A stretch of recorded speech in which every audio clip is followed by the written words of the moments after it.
first off, I'm going to go to the plus icon and create a new view.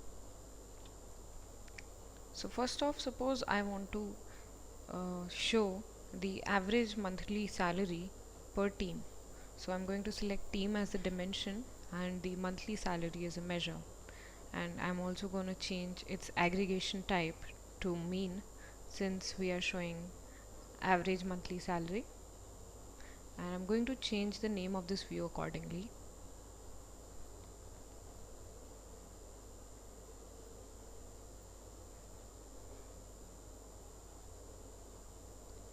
So the type of chart which we are seeing right now is a mixed chart,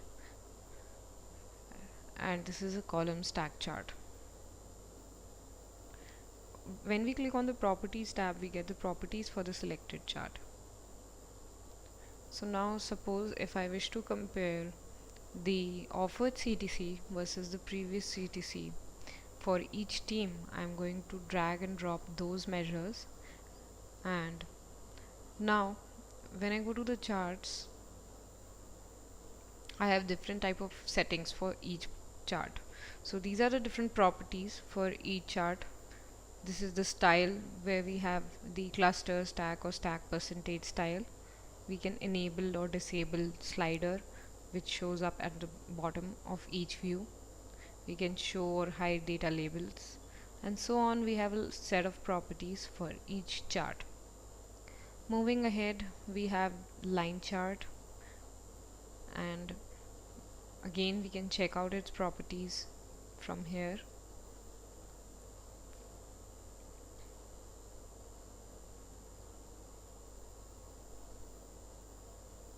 Next we have the bar chart.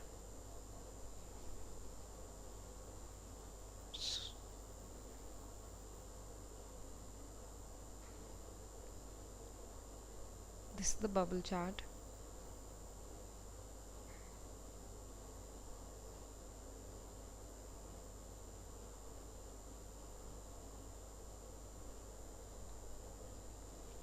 And we also have the area chart.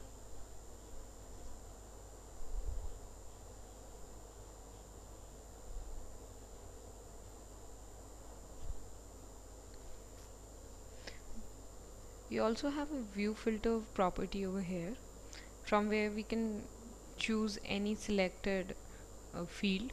Suppose I have chosen team. Now when I save this particular view, on the top right corner I get a filter icon.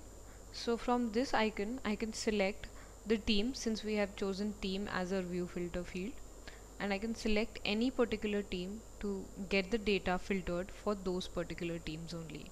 So when I selected all, it is showing all the teams, but if I select only a few teams, then the data will be filtered according to those selected teams. So now I want to show some different kind of data. Suppose I want to show the mean offered CTC for each gender. So I'm going to drag and drop gender as my dimension and offered CTC as a measure. Again, I'm changing the aggregation type as mean and changing the name of the chart accordingly.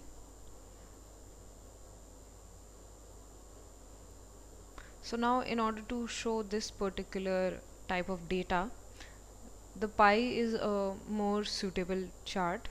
So we have the pie chart over here. Again, it also has its own set of properties. We can change its style to donut or pie, whatever we wish.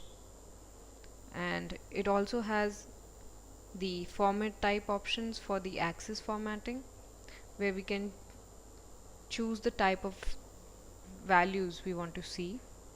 We have the currency to choose the different currencies. The precision actually states up to how many decimal places we want to see the data. So now I have saved this view.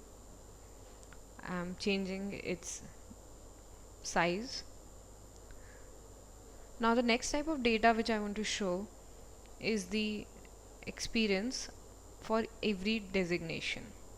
So I'm going to drag designation as a dimension and the experience as the measure.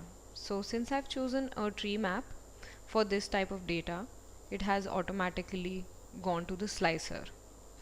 So for this we have the gradient setting where we can select any end color and start color for our gradient, and a gradient will automatically be generated. So here, as we can see, it has automatically generated a gradient taking a starter in color in mind. Again, its axis also has the properties for formatting. Now finally I have also saved this view.